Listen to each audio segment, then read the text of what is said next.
They say the left hand, it drop mountains. They say the right hand, be slaying dragons. The untouchable True School Sports Empire. Y'all know the rest, man. Now listen, I'm sitting here in the Orlando airport. It's like midnight right now, 1 a.m. probably. Waiting for the WBA convention to start. You know, I can't check into my hotel till the afternoon, so we're gonna stay here in the airport and just rock out for a little bit, give y'all that world-class boxing content, even if I'm running on E, you know. But nonetheless, guys, look, I wanted to come get my thoughts and my perspective on this whole run-in between Keyshawn Davis and Richardson Hitchins. Truth be told, I've talked about both these fighters a lot. I don't think I really ever made a video or consider them fighting each other, but I gotta say this. I think it's an amazing matchup. I think it's a great fight. I think both fighters are at a place where, you know, they kind of need each other. Like, Richardson Hitchins is a fighter that he hasn't really seemed the most enthused about fighting guys like Super Matias and or Gary Anton Russell. So a lot of boxing fans have been getting on his case about that. Keyshawn Davis was a champion at lightweight, and he missed weight, and he, you know, obviously had that run-in after Kelvin Davis got beat by Nahir Albright, and he's been quiet for a while, right? So people are down. His stock is down. He needs to get his stock back up. So you have these things going for both fighters. Then you have the fact that I would say these are both guys that, unlike maybe Devin Haney or Shakur Stevenson, these guys are world-class shit talkers. Like, so I feel like it'll be a good build-up. And style-wise, it's a good fight. You know, Hitchins has one of the best jabs in boxing.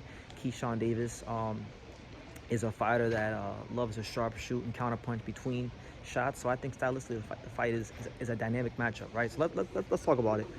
They ran into each other at the Teofimo Lopez versus Shakur Stevenson press conference out there in New York City, and you had Richardson Hitchins was really confident in the exchange. He said pretty much, "Look, I'll go to Norfolk, Virginia, and I'll fight you in your hometown," which, you know, you wouldn't expect because Hitchins comes from New York City, and you would think that he'd want to fight in his hometown. But he's so confident in his abilities. He says, "Look, I'll go to Norfolk and I'll beat you up in front of your hometown fans."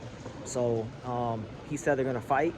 I'm not against that fight at all. I think the fight makes a lot of sense. I think the fight is a very dynamic matchup inside and outside the ring, and I think both guys have a lot to get from the fight.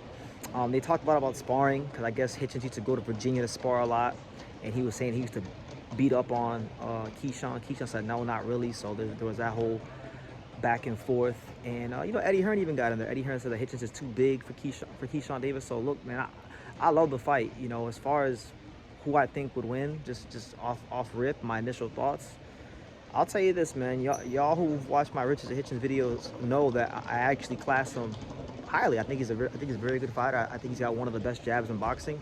I've made no secrets or qualms about that. But Keyshawn Davis, you know, let's just be real. When you look at his amateur pedigree, higher level. When you look at the amount of things he's able to do in the ring, he can do more things in the ring than Hitchins. Hitchins does have a very good jab. He could stay within himself and maybe you know, win some rounds with his jab alone. But Keyshawn Davis has a world-class jab. Keyshawn Davis can sharpshoot. Keyshawn Davis, you know, I would say just has more tools in the toolbox. So for me, if I'm looking at who I think won that fight, I think Keyshawn Davis is going to win that fight. Hitchins looks maybe a little naturally bigger and longer, but you got to understand he's gonna make a weight cut, and it could affect him like it did when he fought Gustavo Lemos, who, by the way, Lemos is a common opponent. You know, and I was there when Hitchins fought Lemos. It was a very tough fight for him. I said in advance it'd be a very tough fight for him, and you know, he got mad about it. But you know, it was a tough fight for him. He grinded it out. It wasn't his best night, but he found a way to win. A lot of people thought he lost. When Keyshawn Davis fought Lemos, you know, he fought Lemos that came in a little overweight, trying to get an advantage, and you know, he beat the dog shit out of him. So if you're using the common opponent theory, the triangle theory, you know, Keyshawn Davis is ahead of Hitchins as far as, you know, how he did against Lemos.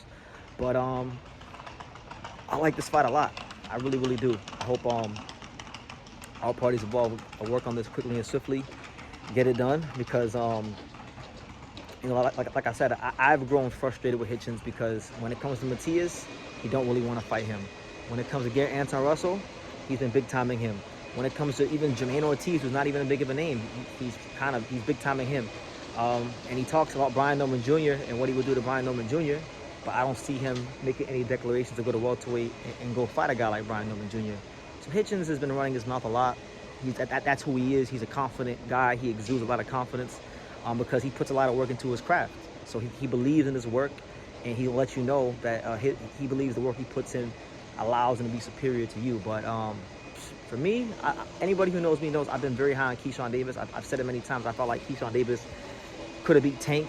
I felt like Keyshawn Davis is really, really, really good. Like, and not really, really good in the sense of like, oh, he's just a good boxer. Like, no. Yeah, we know he has a pedigree from the Olympics and the amateur team, but it's also the fact that, you know, he has that extra gear that a lot of fighters tend to lack. You know, his brother, quote unquote, Shakur Stevenson, does not have that extra gear to go finish guys and put them in the dirt.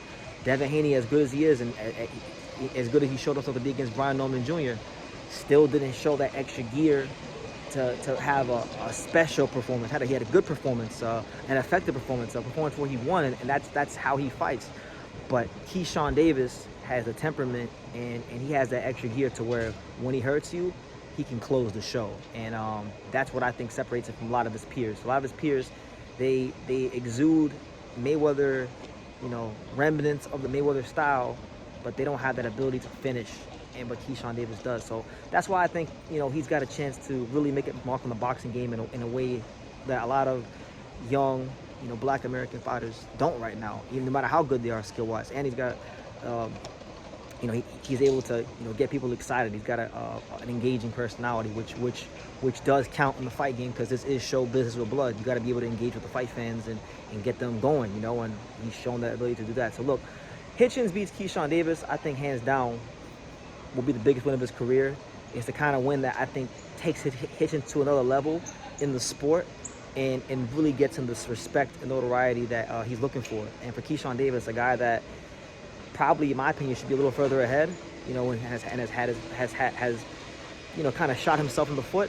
This is the kind of fight to get him back to, not just back to where he was, but even further than he was. So how could I hate this fight? How could anybody hate this fight if it does get made? Norfolk is a great fight town. I've never had the opportunity or the privilege to go to Norfolk. If these guys get this fight done, and I'm not in Japan for Inoue Nakatani, I will make every effort in the world to be at this fight, because I'm a fan of both these guys. I think both these guys are good for boxing in America, and I would like to see who's really telling the truth, who's who, you know, in this fight game between Keyshawn Davis and Richardson Hitchins. So I want to hear from you guys. What do you guys think about this matchup? Who are you favoring? Anybody out there favoring Hitchins? Because I know a lot of people out there do believe Hitchins in his jab and his boxing acumen. Or are you more on my side? Do you feel like, you know, for as good as Hitchins is with the jab and fighting tall and fighting within himself, Keyshawn Davis just has more tools in the toolbox? What do you guys think? Leave your comments down below. Make sure you guys take the time to subscribe. And like I say in every single one of these videos, you can love me or you can hate me, but I'm just a kid from Daniel. So until next time, take care. Thank you for watching another video on the untouchable True School Sports Empire. For more great boxing videos just like this one, make sure y'all click and subscribe right over here.